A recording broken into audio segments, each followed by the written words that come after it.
What's up, everybody? Welcome to day 64 of NoFap. The time is 7:50 a.m. On my way to the gym now for ab and leg day.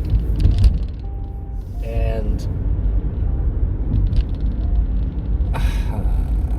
I'm not sure if I'm sick or not. I woke up this morning feeling something strange in my sinuses. And that's usually like the sign of a pre-sick feeling. And the true test is taking a huge gulp of water and seeing how I feel after that. So I took a huge gulp of water. And usually my sinuses will flare up with water when I because my sinuses felt dry this morning, which isn't a good sign. So I took a huge gulp of water, see if that would help, because usually after that huge gulp of water, it almost acts immediately, and it still felt dry, and I was just like, uh-oh, that's not a good sign at all. So I don't feel super sick. I don't feel like I'm not contagious, I know that, but it's kind of like preparing to be sick, you know? So I have that it's not intense, but I do have a little bit of a pre-sick feeling. So we'll see if that, we'll see if that turns into something by the end of the night or tomorrow. But because it's just a pre-sick feeling and I'm not even sure if I am sick, we're going hard at the gym still. We're not going to change anything. We're still going to go hard at the gym on abs and legs. If I do get sick, though, I'm not going to be at the gym for a while. I don't want to get anybody else infected. So,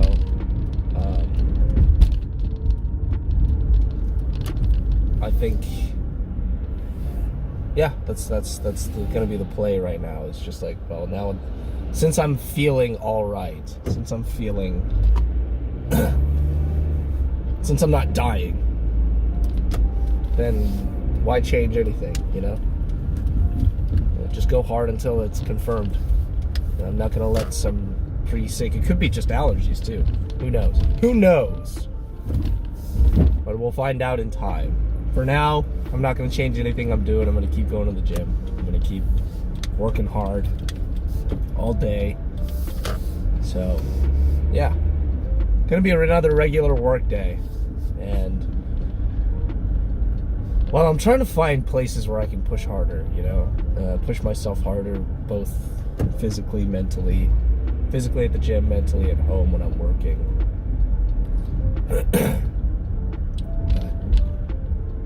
I think that's a goal to aspire to. If you're starting to get comfortable, that's a sign that you need to push yourself harder. It's a sign you need to keep going. Find new avenues of challenging yourself.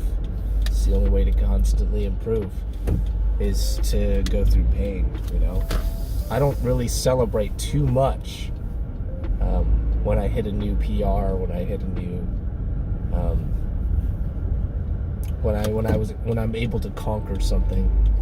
I don't really celebrate too much because I know that this is just like, it's climbing a mountain, and I'm not at the top.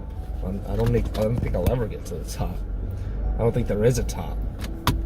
So because there's no top, but because I haven't hit a huge milestone on that mountain, why am I celebrating? When I hit a huge milestone, then I'll celebrate. Physically, I don't know what that milestone is. I think it's just maybe a six-pack. Maybe a six-pack is the milestone, because I don't have that. Well, I don't see that yet. I'm pretty sure I do have a six-pack. I just need to, because I'm bulking, my fat is starting to cover my abs. But if I eat right, if I go on a diet, I eat right, I'm sure that the six-pack will show itself. Further than that, that'll be a milestone. That'll be something I'll probably celebrate. Mentally, maybe it's like finding my first winning product, finding a product that actually gets me profit, and huge profit. That would be a huge milestone. And honestly, probably hitting day 90 when I hit day 90 for NoFap. I know it's not going to mean anything because, you know, you want to do NoFap for the rest of your life. You want to do NoFap so much that you don't even need NoFap anymore. But when I hit 90, I'll celebrate. Why not? It's 90 is usually the place where people, where they say that you've kicked it, you've kicked the bad habit. So I might do something for 90, but other than that, like, it's just little steps on the way there. You know, it's constantly just little steps on the way there. So don't give up. Don't get comfortable. Be prepared to, you know, climb. It's the best way I could put it. But anyway, I'm headed to the gym. So I'll update you guys in a little bit. But for now, check out this workout.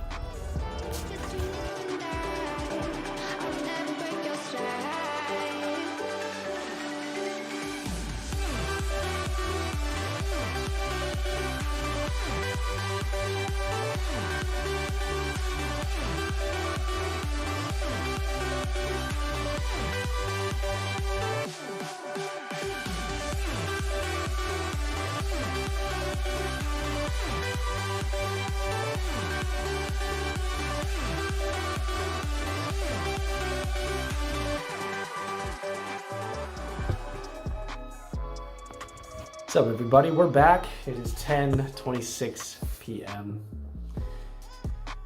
Man, I'm tired. Let's get to what I did today. So today was a very good day. Very good work day. Very good work day. That's all I gotta say. It was a very good work day. I came back from the gym and I just got straight to work. That's really all I did. Just work and work. Looking for auditions, looking for doing ad research, working on my business, and then looking for a job. And that's it. That's really it. I had one person get back to me, not on career-wise. They gave me an audition for a short film. Seems like a horror movie, or horror short film, so I'm gonna be auditioning for that. I'm probably gonna ask one of my friends to help read for me, so that'll be exciting if I get it. It's unpaid, but it'll be good to get some credits out there at the very least. Get some credit and get some footage out there. I need to work on a reel desperately. I desperately need to work on a reel, but NoFap today, I will say, was pretty easy. And it was easy because I started to realize that for the past few months, I was kind of focusing on the blessings. You know, I got into business to make money, and I started, you know, working out and all that stuff. And I started to realize that I'm focusing a lot on the blessings, like making money and all that stuff. I was just asking God for blessings and blessings over and over and over again, to the point where I started to want the blessings more than I wanted God. And when I realized that, I started to realize how much pride I had. You know, how like I wanted to be self-made. I wanted all of these things for myself, and not really focusing on God. Just analyzing through everything that I've been through. I started to realize, like, I really want those blessings, but I wanted those blessings more than I wanted to please God. So, you know, I did some pretty hard thinking, and I started to realize, like,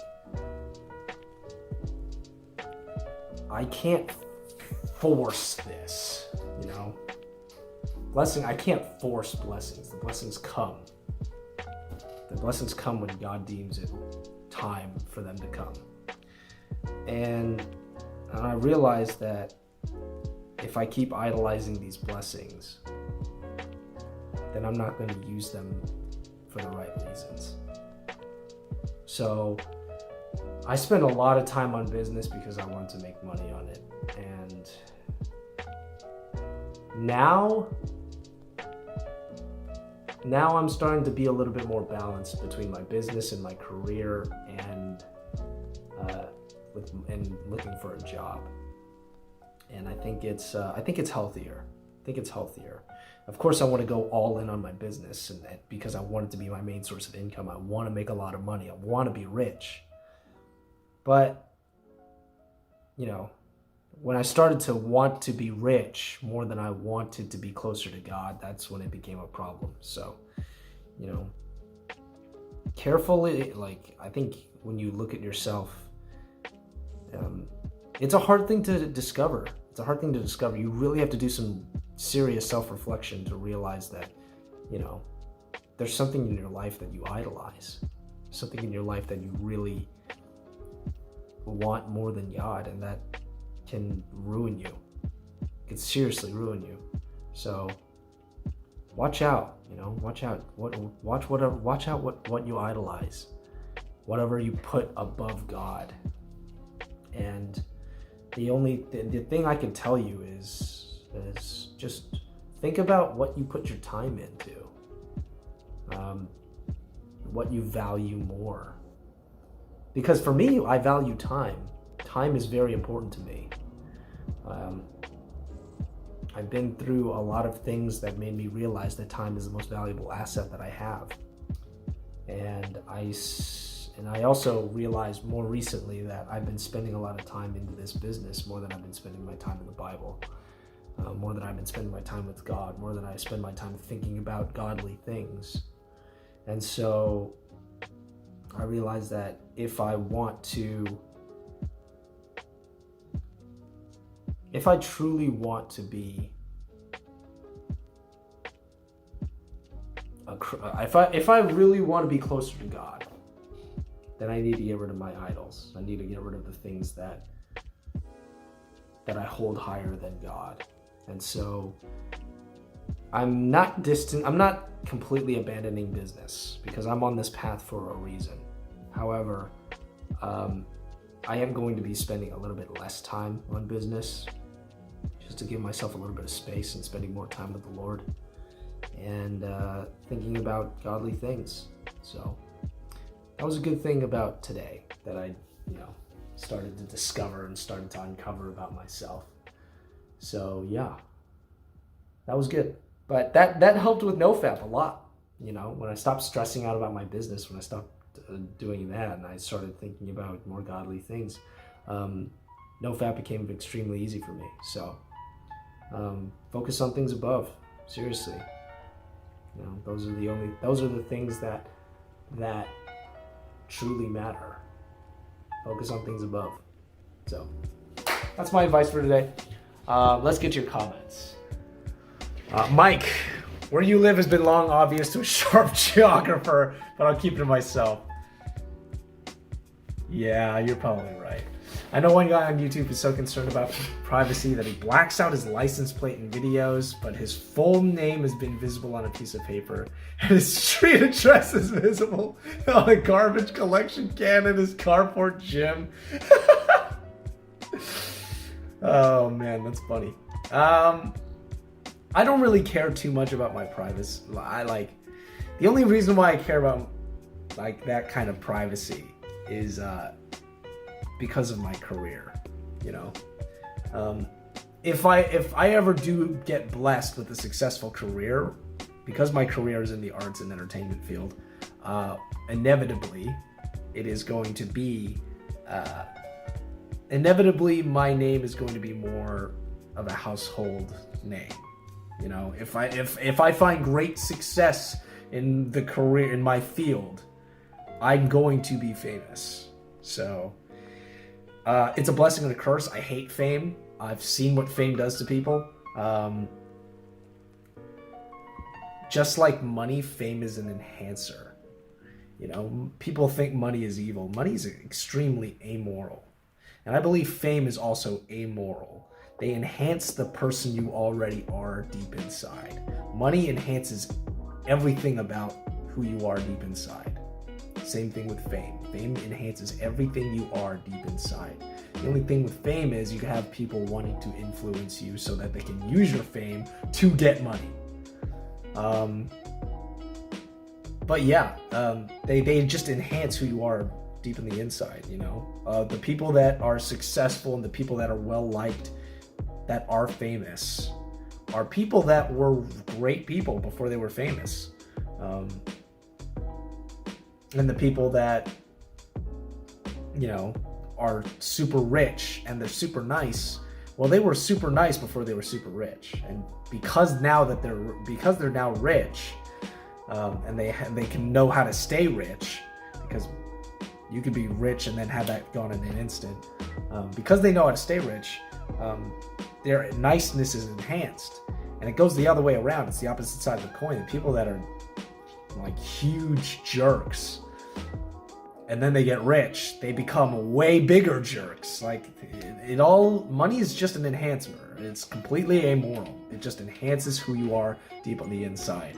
And knowing us, as you know, for all my Christians out there, knowing that we're all sinful on the inside, that can be a very scary thing. It's no wonder why Jesus said it's easier for a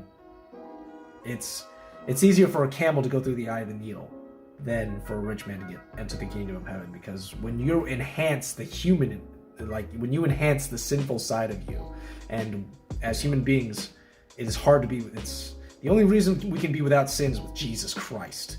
So without God, and without Christ, when we have all that money, that it enhances that deeper part of us, then your sin gets enhanced.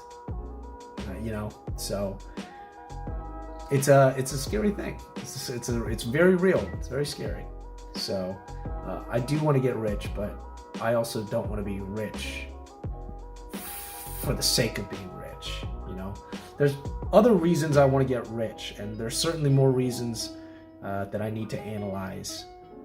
But one of the few things is to be able to, you know, take care of my mom, to be able to give an offering to my God, give more than, because I usually make, with my business, I give, you know, 10% of every profit I make. With my job, I intend to do that as well. And when I give it at church, I just think, like, I know there's a parable about this where it's like, you give whatever you have. You give whatever you have, like whatever you can give, they give. It doesn't matter what the amount is. However, I just want to give more. Like I want to give more. Like sometimes I give, like, depending on my business, I would give like $20 on good weeks, and then like sometimes like $4 on bad weeks. And there's so many times, even when I'm giving $20, there's so many times it's just like, man, I wish I can give more. I wish I can give more than just $20 every week. So there's that. There's me taking care of my parents. There's also me wanting to be an independent person, be able to take care of myself. And then there's wanting to be able to take care of a future family one day. So, you know, there's a lot of reasons that I would like to be rich, and there's a reason why I'm pursuing riches. But if I'm pursuing that more than God, then that's when it becomes a problem. So, definitely working on that. I don't know how I got into this topic, but anyway. Certainly porn sabotages social interaction with real women, but you should be over that. Yeah, I mean, I can talk to, caveat here, because of how long I've been addicted to pornography, more than half my life, by the way, asterisk, more than half my life, I do get nervous approaching women. However, after I approach women and actually have a conversation with them, and the conversation is over and I walk away, or they walk away, I'm like, that wasn't so bad. That was not bad at all. I don't know why I was freaking out before, because that wasn't bad. That was just a normal conversation, and it was a lot of fun. So I think what, you know, while the conversation's happening, I'm not a nervous wreck because I'm just going, you know, I'm just doing it. Just treating them like a human being, and I'm just talking to them. However, I think it's the approach that's really screwing me up. And I have this with, you know, other dudes too. I have this with dudes too. Like, I don't want to, like, I don't know what to say sometimes, you know, when I walk up to a dude. Sometimes I'll just, like, when I go to the gym and I see the regulars, I just do this. I just do the nod of approval, because I like seeing that. I like seeing dudes, like, try to improve themselves. It doesn't matter if they're extremely ripped or, like, I saw a dude that was huge, and I'm not talking like muscular huge, I'm talking like fat huge. And I looked over to him, I'm like, my man, good on you, bro, good on you, you know? But I don't know what to say to any of them. Because I want to approach them, it's just like, what do I say? I don't know what to say. So most of the time, it's just like when I meet eyes with people at the gym, I just go, "My man," and that's it. That's it. So I think, you know, I don't know what to tell people. I don't know what to ask people. Really, I want to approach them. Trust, I really do. I really want to approach them. The only thing I can say to girls is, "Hey, you're very pretty, or you're very cute." Unless they're not, then I don't know what to do. I want to approach an old dude. There's an older dude doing calisthenics. He's like 50, 60 years old. Like, he's like 60. He looks 60 to 70 years old. This dude's doing calisthenics, like pure body work. He's holding positions I can never hold in my life without proper practice. And I'm like, dude, like, I want to go up to him and just say something like, dude, that's so cool that you're doing that. Maybe I should. Maybe I should just be like, go up to him and be like, hey, I just want to say I noticed what you're doing. It's really cool that you're doing that. I want to learn how to do that. I'm not going to mention his age, but it's like, I just want to learn how to do that. Maybe I should. Maybe that's what I should do. You know, when I start thinking about how I would like to be approached, I think that's what I got to start thinking about. You know, is how would I like to be approached? And maybe I should start approaching people like that. And that's a good way to start conversations, or at least, you know, get to know people. So, yeah. Anyway, I always said that if God has forgiven us, who are we to forgive ourselves? I think you mean, who are we to not forgive ourselves? But yeah, I agree with that. That actually ties in with my testimony. My testimony of how I came back to Christ.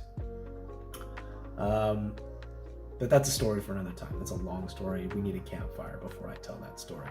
But it's very true. There are times when, you know, it's somebody described, a very good friend of mine described it amazingly for me, but it's the flip side of pride. Because we think pride is always, oh yeah, you know, I did this on my own, you know, I did that, I accomplished all these things. This is my doing. I did this. Yeah. And the flip side, and there's a flip side to pride. The flip side to pride is, oh, I'm not where I should be. Oh, you know, I'm not at this level yet, and you know, maybe I don't deserve to be at this level. Maybe that I don't deserve this thing. I don't deserve this thing because I'm trash. I'm down here. That's the flip side of pride. You know, there's pride of, you know, achieving something and then claiming it as like our own, and then there's not achieving something and then claiming that as our own. So I guess the example is not being able to forgive yourself. That is a flip side of pride. It's a very difficult thing to get over. I understand that. A lot of people sit in a lot of guilt and a lot of shame. I did for a long time. I did for about something I did that really screwed me up, and it's completely my fault, 100% my fault. I claim 100% responsibility for that. But it screwed me up for 3 years because I couldn't forgive myself for it. And then, you know, something happened, came back to the Lord, and I realized, like, you know, who am I to say that I don't deserve forgiveness when I've already been forgiven, you know? And that changed my world. So, Yeah, that's a good point. That's a good point, Mike. Thanks for your comments and questions, for sure. Thank you for your comments and questions. But anyway, that's all I got for today. I am extremely tired. I still got to edit this video and upload it. It's gonna be a while. Maybe I'll upload it tomorrow. Who knows? But for now, I'm gonna get as much sleep as possible. I'm not sick, by the way. I woke up feeling weird, but I'm not sick. We'll see how I feel tomorrow, but I feel okay right now. Right now, I feel completely fine, but we'll see what happens. But as of right now, I can comfortably say I'm not sick. But ask me that again tomorrow. I'm not gonna, you know, I don't want to jinx it. But I am currently, right now, not sick. We'll see what happens tomorrow. Anyway, that being said, thank you all for watching. I hope all your NoFap journeys are going well. A few more days and I get to 90, and then this will be just regular vlogs, which is kind of exciting. Not to be able to not calling these NoFap vlogs, but just calling them vlogs. I think that's more exciting. And certainly it'll just be, you know, updates on my life. I probably won't be doing them every day. I'll probably be doing them scattered throughout the week, and then maybe have them based on a topic. But yeah, who knows? Either way, I'm gonna go to bed. Everybody else, hope your NoFap journey is going well. Stay strong, stay focused. I'm with you guys. I know you guys are with me. I'll see you guys tomorrow. Peace.